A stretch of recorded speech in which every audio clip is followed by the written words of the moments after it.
You are listening to Level Up Your Gaming Podcast, episode 39, Making Your Players Center Stage. Today we talk about making your players the center of your game. We discuss how to focus on the spotlight of each different character based on their class, skills, and emotional engagement.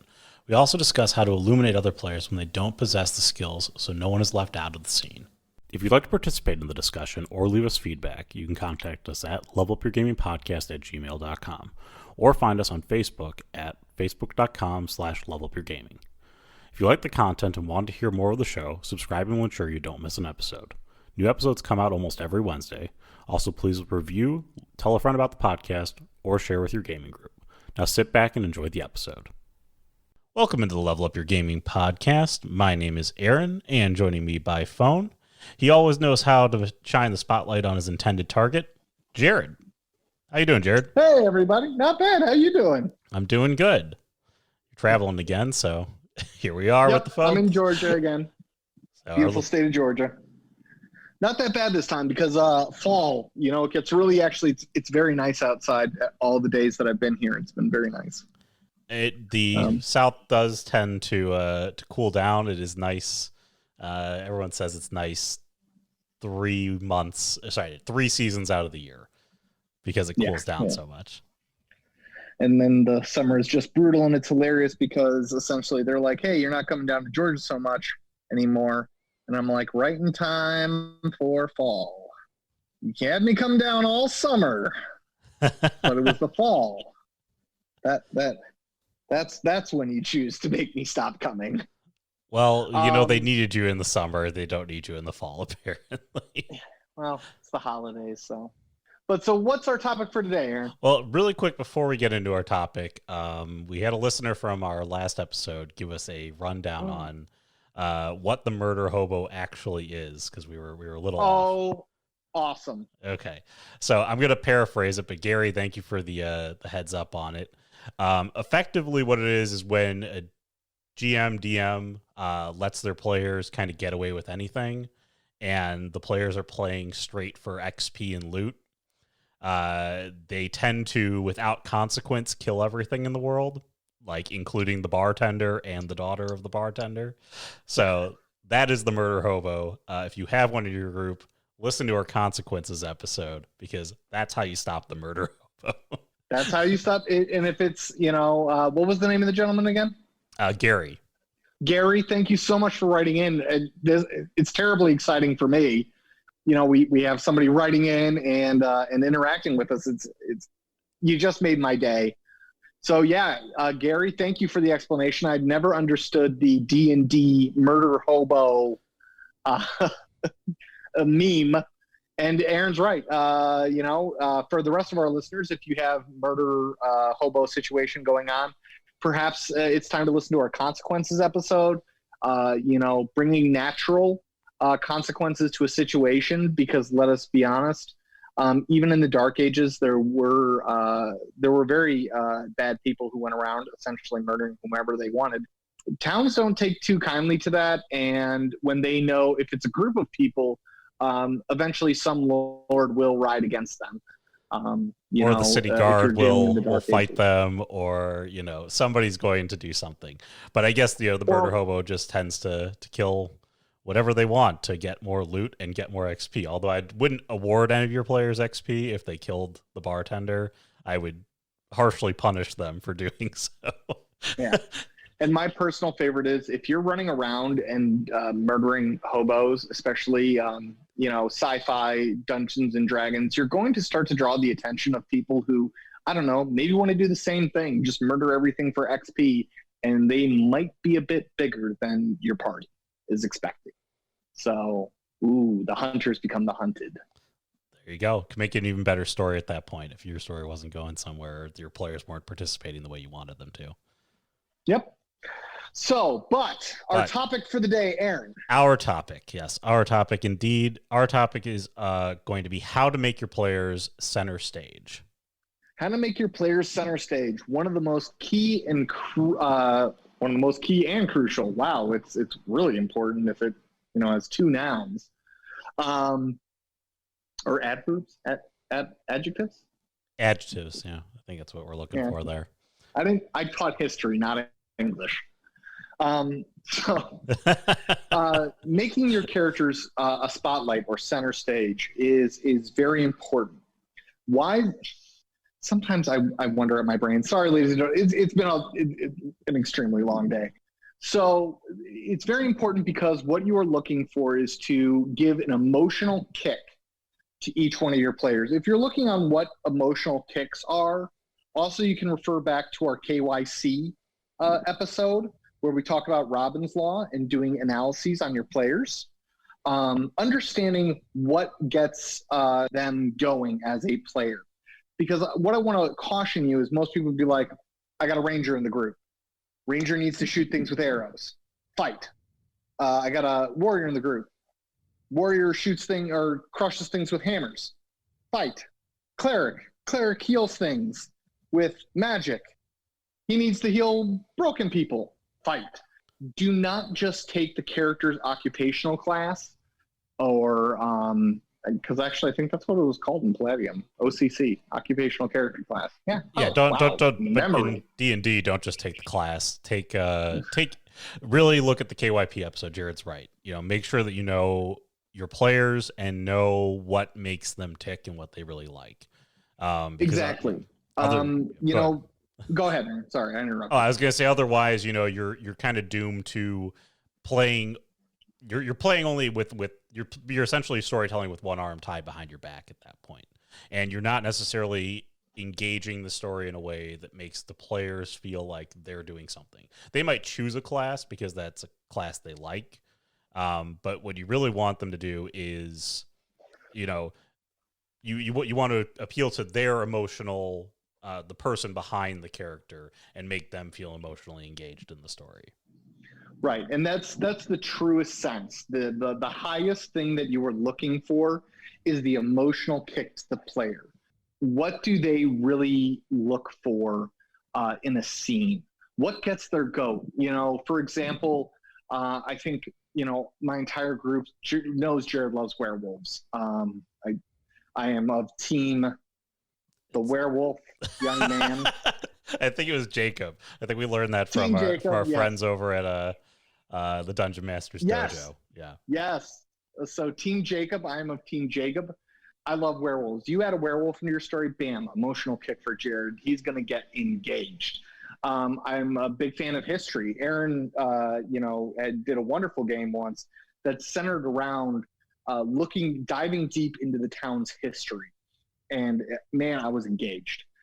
So there's other things. Look at the human being of your player to really search for those emotional kicks.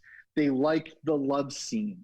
They like now granted we have a whole podcast on the love scene, so please check that out because I know you talked about that. Yeah, because because in case, you know, again, it was about boundaries and boundaries. You know, understanding where your boundaries are. Like it might have to be a fade to black kind of thing if you were not comfortable telling a love scene. You know, particularly the bound chicka wow wow part of the love scene. But look for those emotional kicks, the highest one. When you first start off, you can gravitate towards character class.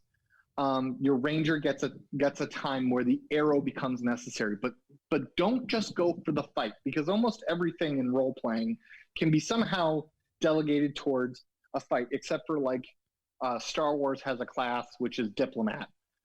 Okay, they are like the anti-fight. They're supposed to talk your way out of the fight. Well, even in Star Wars, the diplomat is still a fighter class. You can still fight with the diplomat. It's a Jedi. No, there's a whole different class. I thought there was I'm thinking the counselor, not the Jedi. You're thinking Jedi counselor. Yeah, my bad. Got him confused. How dare you? How dare you? So, you know, really go into when it comes down to those occupational classes, that is an easy grab. But try to branch out when you're just starting off. If you're just going like, hey, I'm just starting the spotlight thing, the character class is a great opportunity. You know, for example, with your force wielders, you know, let them use some other force powers that they don't typically use. You know, for example, I knew one player that I had the opportunity to play Star Wars with. checked it out. He had like 9 million levels of movement of the mind. And once I noticed that, I gave him the opportunity to really shine, not just as a Jedi, because everyone as a Jedi is like, bam, lightsaber. I'm going to burn my way through this. Well, they couldn't. It was I made it heat resistant and all this stuff. And the movement of the mind person literally got to open up the doors because they were the locking mechanism was not as secure because the door was secure. They invested all their money into the titanium to prevent the heat from going in there and prevent lightsabers from breaking it apart, not the locking mechanism. Not the locking mechanism. Did it on the door, but it gave that player a time to shine. It gave that player a time that they felt center stage. There's actually, it's funny that we're so I'm so attached to Star Wars tonight, because I at the back of the book it says a cast of 1,000 and the star is you, and that really, that's what you're looking for, is to bring your player that engagement, that time where they're like, holy crap, I am the player. My character is that center stage. And they get to feel that emotional kick. And when you bring that to you, you're really gonna boost it up. You can also, so when you start off, character classes are great.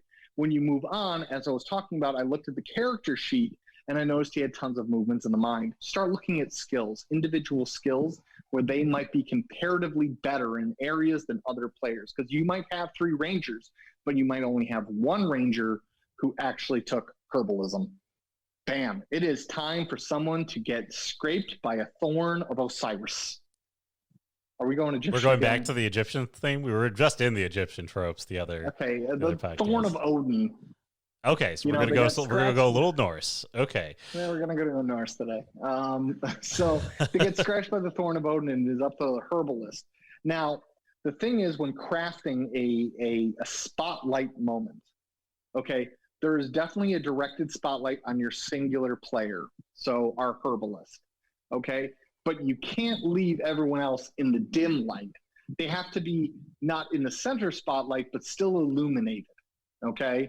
So, for example, if you have a fighter in that group, make sure when the herbalist, comes up with their concoction, let them do their rolls, let them interact and play with you. Maybe one component to this antidote has to be bought at the apothecary store. Well, the apothecary is a greedy old man.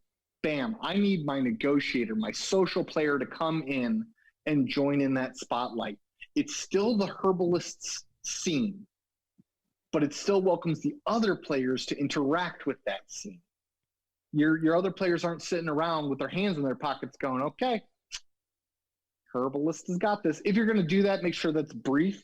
It's tiny. It's a scene, for example. The best way that I can emphasize this, or make an example of it, is in our detective series. Wow, Jared, very original. We're going back to the detective series, man. Jared, don't you have any other examples? God, no, because I was not as good back then. I really do feel the detective series has been a pinnacle of our storytelling. It's really where we've reached some really cool heights. So we had one player who played a tracker. He could track anything, but notice tracking is a single action. It might have been an extended skill, but what I also allowed my other players to do was participate in the tracking. They could add their roles to his role to assist. He was center stage. He was the guy in that moment. But still, I do not allow my other players to sit around with their hands in their pockets. They can assist in some way, shape, or form. Maybe I give everyone a perception alertness. Maybe you have a doctor in there and it's vital and he's looking over the body for clues, and you've got someone who's a doctor. He's a specialist, but it doesn't mean that everyone else doesn't have eyes in their head. It doesn't mean that everyone else in that room isn't familiar with human anatomy. So look for, when you're creating those spotlights, don't forget the light that resonates from the center of the spotlight. And the other players still need to be in there. And if they're out in the dark, what you've done is you've created a very cool moment for one player, but you've neglected the rest of your players. And that's really the fine-tuned part, is how do I keep my other players still illuminated, but not the center spotlight? And then as you move on from skills and from classes, what you'll move to is emotional kicks. For example, I've said it many times before, Aaron and Brian seem to, if there is a door that is different in a room full of doors, that is the door that they will fight to go through. It's them as players, it's not them as characters. No offense, Aaron. It isn't us as characters. No, we're not playing in character in that moment. We are literally just playing curious humans that are outside of the character. We are going into that door to satisfy our own curiosity, not to. Aaron, go on. Sorry, Aaron and Brian are very naturally curious players. Yes, that's what we will join up into your mystery. We will track that. That's one of the things that you can count on us to do, is to go dive into the mystery. And I think that's something that's useful for you in terms of driving story forward, which means that we will typically take a hook, no matter how small the hook is, no matter how small the bait is, like on the end of that hook. We will go search it out, and we will always try to find the we will always try to find your best ending or the most information. We'd like to look at that information and try and find that. So and useful does not begin to define that term. It's damn near a blessing, because I have two players that, like, I put out salt licker to it like a moose, and then I get to shoot at them. I don't want to cramp, Jared. I gotta lick the salt lick. Don't want to cramp up. So then you'll move on to emotional kicks. What is them then you'll move on to emotional kicks of the character. It does look at the backgrounds of the characters before players. Sorry, I jumped ahead. The backgrounds of the characters. Is there a love story in the characters mix? Is there a story of redemption? Start looking for those spotlight moments. Maybe it's in character background history. Maybe it's in something a player has told you in passing. And then, and that's when, unless you're playing on emotional kicks, I myself as a storyteller, I've been under many storytellers, and I've had the storytellers like background histories. I want them, okay? And I have seen people literally produce 27-page narratives. We're going to go deep into this subject in a future episode, into the backgrounds and player motivations. I'm going to leave that there then. Because that's a story that I relish when I made a grown man cry. Granted, I was a punk 15-year-old, or probably 16. But I made a guy who was like damn near 30. I have strong opinions on player backgrounds and player motivations, so stay tuned if you want to hear those strong opinions.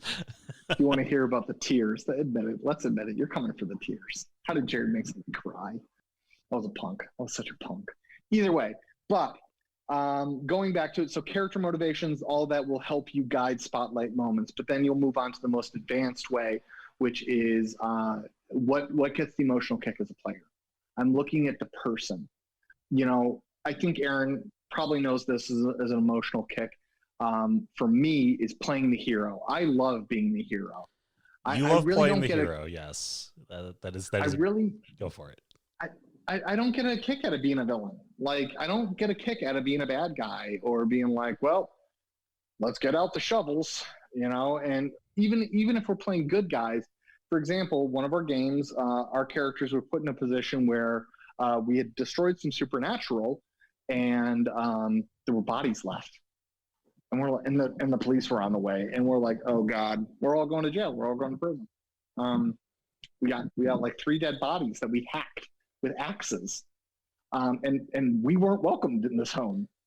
So originally, just because I play very tactically mindset. And most people would think, Jared, tactical mindset. First, we're going to take the bodies, we're going to cut them up into small pieces, we're going to get some, acid. Don't ask me how I know this kind of crap, but I do. If you ever watch Dexter or any sort of true crime thing, you probably have some idea yourself on how to handle. Yeah, never seen an episode of Dexter in my life, yet I still know how to do these things. But you know a lot of true crime stuff. You and your wife are true crime junkies. Oh, yeah, we are. And then I stopped for a moment because I found my own emotional kick.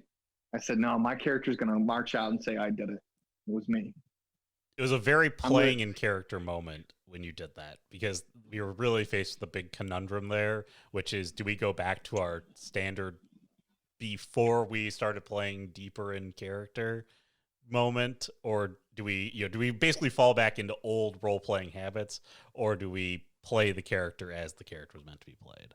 And it was my opportunity. And, our storyteller said, no, I'm going to retcon it, which I know is Aaron's big no-no, because honestly, had that been the ending for my character, I would have been very satisfied. He didn't retcon it. He actually, I've got a bone to pick with how he ended that. He effectively told us to walk away from the situation, and then he would kind of hand wave and make it work.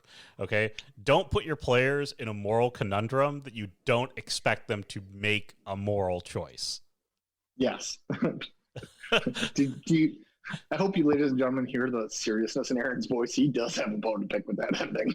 It's going to be in the next You Probably Shouldn't Do That episode, okay? That's how much of a bone I've got to pick with this.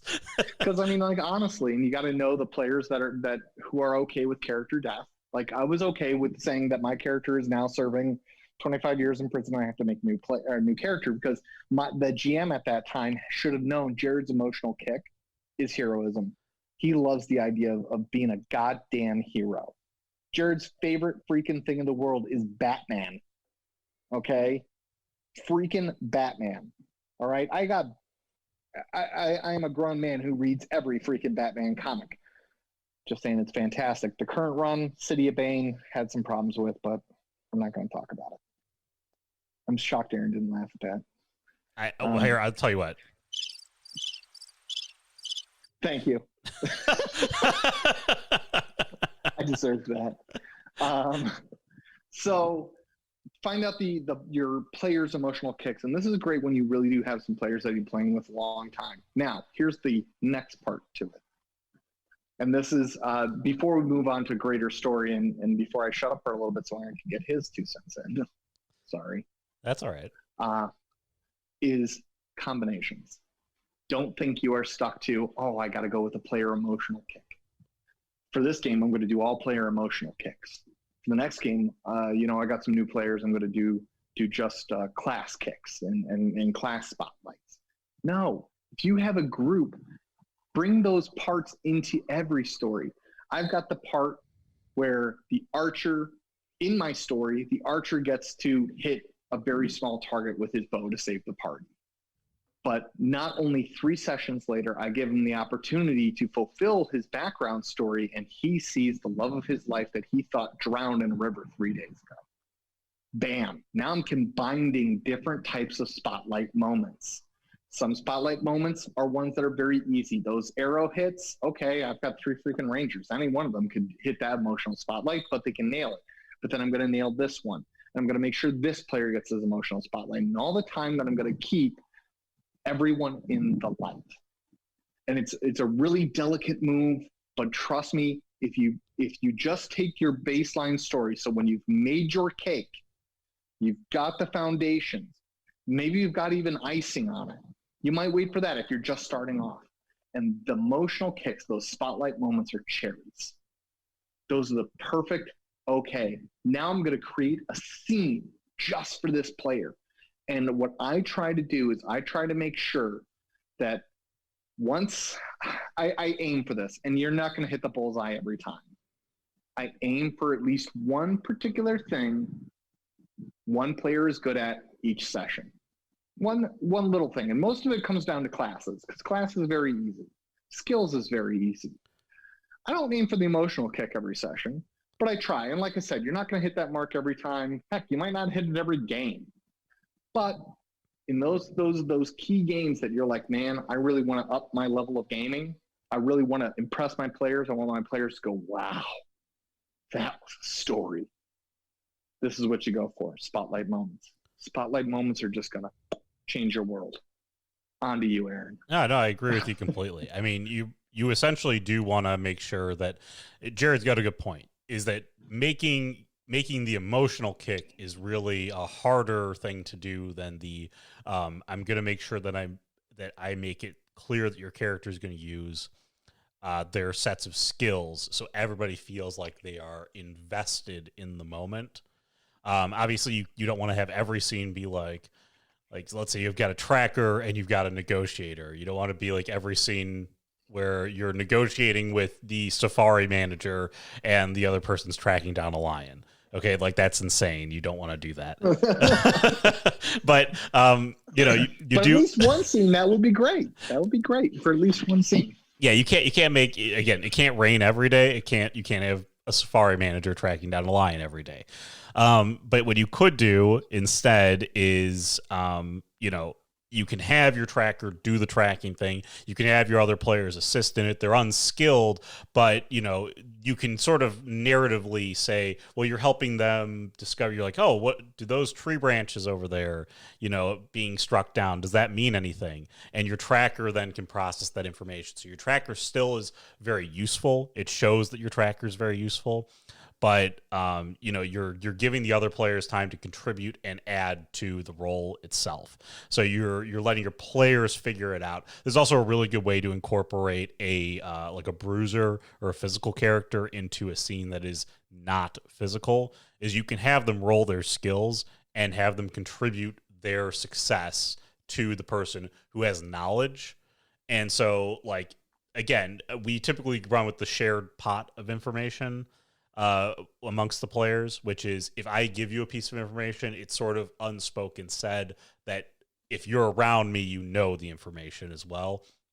So I am able to assist in giving information, but Jared might have it be, or I might have it be, that only this person is really, really good at doing the one skill, and so they're needed to unlock the really crucial piece of information. Your bruiser couldn't ever get there, but your bruiser can give them assistance in getting to unlock that. Maybe it gives them an additional bonus if you're rolling D&D to the roll. Maybe you roll at advantage if you're rolling D&D.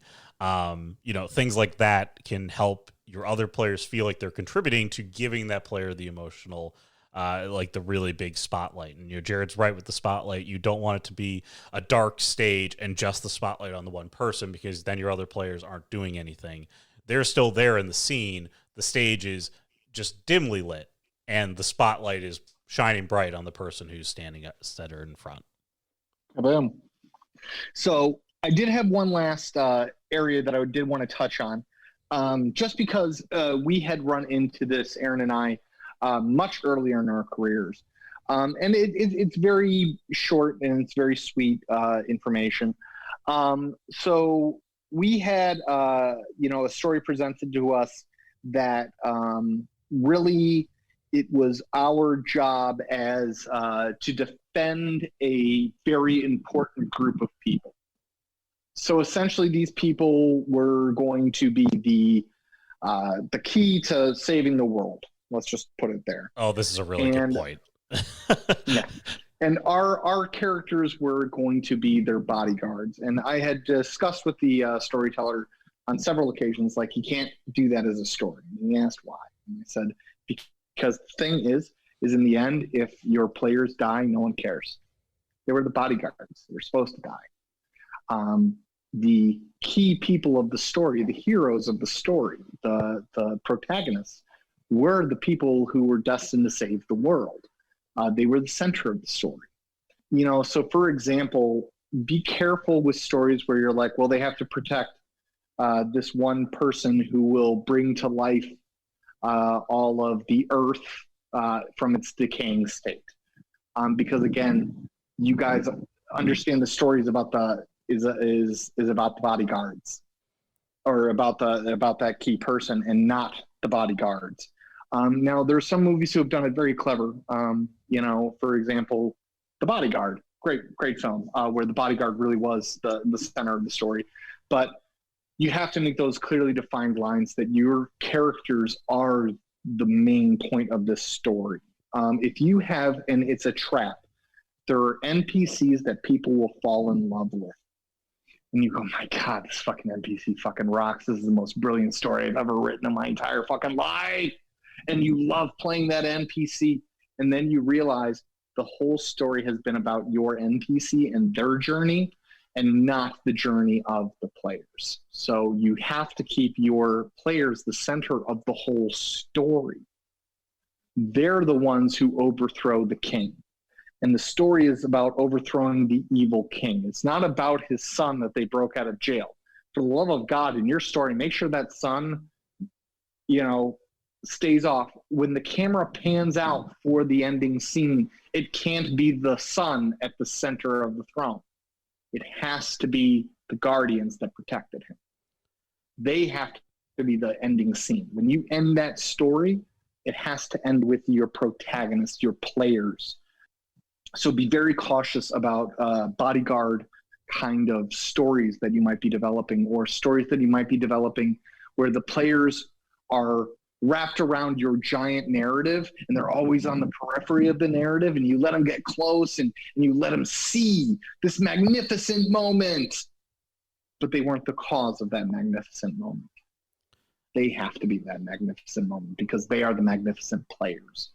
Because remember, we're talking about moving up from old gaming to new gaming, where it's those players who have to be the magnificent moment. They have to be that wonderment, because then they get to look at each other and go, wow, you took me into a world where I am that magnificent moment. And remember, in the end, are we having fun? Is it advancing the story? But are we having fun? I'm going to just piggyback on that just a second here, because you could, actually, yeah. I was going to say, you could tell a story where you are the bodyguards, as long as the story revolves around the bodyguards. Okay. Your NPC should effectively be a paperweight the bodyguards are carrying around at that point. They should be. Okay. You don't want the NPC to be more important. Again, your goal as the GM is to not, in a long chronicle, this is a very tempting thing to do, is to, as a GM, create effectively a PC, but make them an NPC. And you are playing with the group. Okay. You are playing you are the ultimate cheater then with the ultimate cheat character. Okay. You are playing, the Contra with 99 lives. Okay. You are really, really not giving the players their ability to shine within the story itself. You are always the person who's standing on you're the man with the inside knowledge. I mean, so you don't want that person to outshine the players. You don't want that person to solve the puzzle for the players, and you don't want that person to defeat the villain for the players. That is the thing that you really should avoid doing, because your players are the protagonists. Okay, if you're going to tell the Lord of the Rings story and you are guarding Frodo, okay, well, your players, Frodo is ancillary. Frodo's got to be a paperweight in your story, and your players are the ones who drive everything. They move him along and they get him to the place he needs to be. If the ending scene then is, Frodo or whatever character I'm going to use to replace him does the thing they need to do at the end of the game, they did it because the players defeated the villain to allow them to do the thing they needed to do. Precisely. I mean, in the end, remember, your players need to be Frodo. They don't need to be, I don't know, Gandry? You're mixing two fantasies here. The little guy who Gandalf tells him he's supposed to be his bodyguard. Isn't that Sam? Sam, there you go. Gendry, I'm thinking Game of Thrones here. Okay, it's a little far off. Ladies and gentlemen, disclaimer, fantasy is not my strong suit. Jared loves Lord of the Rings, which is why I'm quite confused, actually. Honestly, very enjoyable movie, great movie. But I think I've seen the entire series maybe once. I know there are people out there like watch it time and time again, but I've only seen it once. My wife watches it a lot. Harry Potter, I can almost name every character. I'm not ashamed of that. Okay, well, so if you're dragging Harry around to do his thing, and you're the side characters, players have to be Harry, or the story has to revolve around this useless MacGuffin person that you're dragging around, but it actually revolves around the bodyguards because the MacGuffin person is useless. And again, I would avoid the MacGuffin person because the MacGuffin person is if it falls against the you probably shouldn't do that again unless your players just love MacGuffins. Stay away from it. Stay away from MacGuffins. MacGuffins, because in the end, the most important thing in the story now is the MacGuffin. It doesn't really matter who has it, because as long as the MacGuffin does what it's supposed to do, and it just depends on what hands it's in, the MacGuffin is the most important thing. But it's got to be your players. It's got to be your players. They got to be the most important thing in the story. You know, and if you're writing a story where you're like, the kind of if the word. Nope, Jared. Oh dear. You're not telling the story of the Old Republic. You're telling a story of 5 Jedi living in the Old Republic. You're telling a story of 5 heroes walking amongst the wheel of time. You're telling a story of 5 bodyguards protecting, someone. The prince that will become the prince. Like, Exactly.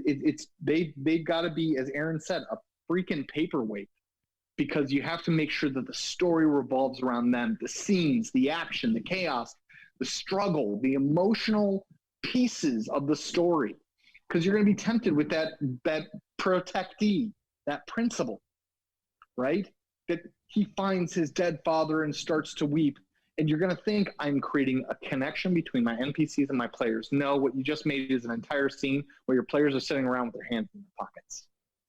And they made a connection with a person with an NPC, non-player character. They didn't make a connection with each other. They didn't even make a connection with the story. They made a connection with the person, and they might not even make that because they're the ones sitting around watching him weep. Listen to our NPCs episode, because you could make that work. Again, it's a challenging story, but you have to get your players to be emotionally invested in the character they're protecting to make anything that would be emotional to that character impact the players as well. Yep, and it's got to be something to them. It's got to be. Just remember, they have to be in the spotlight. They are the story. That's how it works. Okay. Just remember, just think of your story as a stage. Every scene, when you start analyzing, like, okay, I want this scene. Are your characters in the spotlight? Are they in the light? Or are they standing around in the darkness while you're like, okay, I'm going to make this glorious beam of light come out of this person? There's one more thing I have to talk about with this too, because in the same vein, again, this is the problem with utilizing an NPC that sits there, even as a liaison and as somebody who connects you to other people so the players can communicate. Don't let your NPC do scenes. Okay. Don't let it be NPC talks to another NPC. We talked about this in the NPC episode. I feel like it's very important to bring up one more time here, because when you are staying away from your players and you are letting your NPC talk to another NPC to garner information, the players are doing nothing. Jared's right. They are the actors on the stage, and they should be the only actors on the stage. You are not an actor participating with them. You are giving them the feedback from any NPC that they wish to talk to and interact with, any scene and any object that they wish to interact with. You are not the one who's driving. This NPC talks to this NPC, and you sit there and watch. Like, that's not fun. and if you want to have the scene, because Aaron brings up a good point, I avoid NPC talks to NPC like the plague, because again, my players are sitting around with their hands in their pockets. If you want something emotional, like for an example, you're like, I want them to overhear a conversation. Say there are 2 people talking, when suddenly you hear the words Metrodon come from his lips. Boom! Then it allows you're skipping the bland conversation between 2 non-existent people who aren't played by players; they're played by your storyteller, and you're skipping that. And what are you doing? You're going straight to the scene where the players can engage. They're going to interrupt because Metrodon is the villain that they've been hunting for 5 years. They're going to interrupt, and now they're back in the spotlight. Like I said, they got to be in the light. Got to be in the light. I know, not so poetic. I think I took away your poetic moment earlier. You were really driving into something, and I stole it from you. You did, jerk. That's it for me, folks. Have a great week. You have anything else you want to add to this episode topic, Jared? No, I just always keep your players in the light All right. if you want to level up your gaming.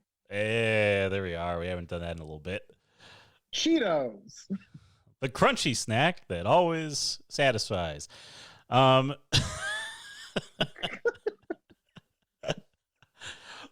that's been it for this episode. Still 0. So, as if you enjoyed the podcast and you enjoyed the episode, go ahead and tell a friend about the podcast. Share it with somebody. Put it on your Facebook. We are on Facebook, facebook.com/levelupyourgaming. You can also contact us at levelupyourgamingpodcast@gmail.com. We're always happy to respond. We're always happy to put some listener feedback in here or talk about an episode topic that maybe you want to hear us talk about. Get our thoughts, pick our brains on it. But otherwise, go ahead and subscribe, review, like I said, share with a friend, and we'll talk to you next week. So for Jared, smash that like button. Exactly. Smash that like button. That's what they say on YouTube. That's what they do say. So anyways, okay, sorry. For Jared, I'm Aaron. Have a good week, guys. Have a great week, everyone.